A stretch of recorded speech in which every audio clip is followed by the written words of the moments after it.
Take a second and rewind to the time you were born. You were born into a family that held a set of ideologies that were passed down to them in a single unbroken chain, an unending series of transfers across millions of years of evolution. These ideologies helped them survive the onslaught of nature, carried them through extended periods of political turmoil, wars, famines, and all the other trials and tribulations of humanity. Over the course of time, these ideologies solidified as beliefs. Beliefs that, simply put, act as a guide for how the world works. And these beliefs aren't built in isolation. They're the product of 1,000 influences: family, society, history, and all the quiet biases left unaddressed, lurking within the shadows of our psyche that shape us, like the roots of a tree, drawing strength from its soil. Part of that soil is given to us, and a part of it we choose. Yet, at some point, these roots stop growing freely and start becoming more like handcuffs. But the worst part is, you don't even know you're being cuffed tightly to one singular understanding of how everything operates. You start to take on labels, stances, affiliations, sometimes so deeply that you don't see where the belief ends and where your identity begins.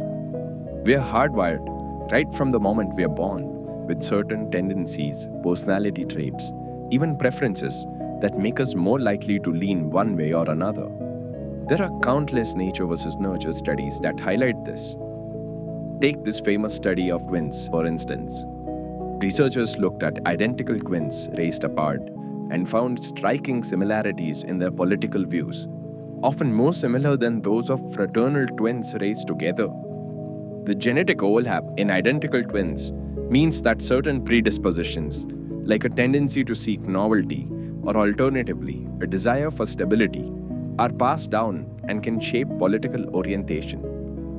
The study suggests around 30 to 60% of our political leanings may be heritable, largely through personality traits that incline you towards particular beliefs. While on the other hand, there's nurture, the influences you are exposed to right from childhood: family values, local culture, the era we are born into, the 7,256 reels you consumed this morning while doomscrolling on the toilet seat for 45 minutes. All of these impact your ideologies profoundly in ways you don't realize. What's curious is how nature and nurture interact, not in isolation, but together. Heritability only matters up to a certain point, providing the building blocks for your ideologies. Beyond this, your ideologies are either fed or starved by the influences surrounding you. Our genes might push us towards certain inclinations, but our surroundings help decide the direction of that push. But if you are pushed too far, you end up falling off the cliff of critical thinking and end up in the abyss, along with thousands of other ideological zombies who have met the same dreaded fate as you. So the next time you attend the call of nature, instead of doom scrolling, might I suggest indulging in mulling over a bit of existential dilemma? After all, what better place to contemplate your life than your very own porcelain throne? Maybe it's worth looking at some of your beliefs and asking yourself, where did this belief come from? Is it truly mine?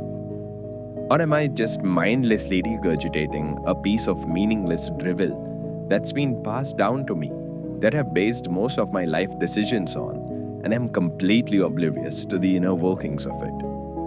Comforting, isn't it? Nothing like a dose of contemplating the very fabric of your beliefs to get those bowel movements going, hey?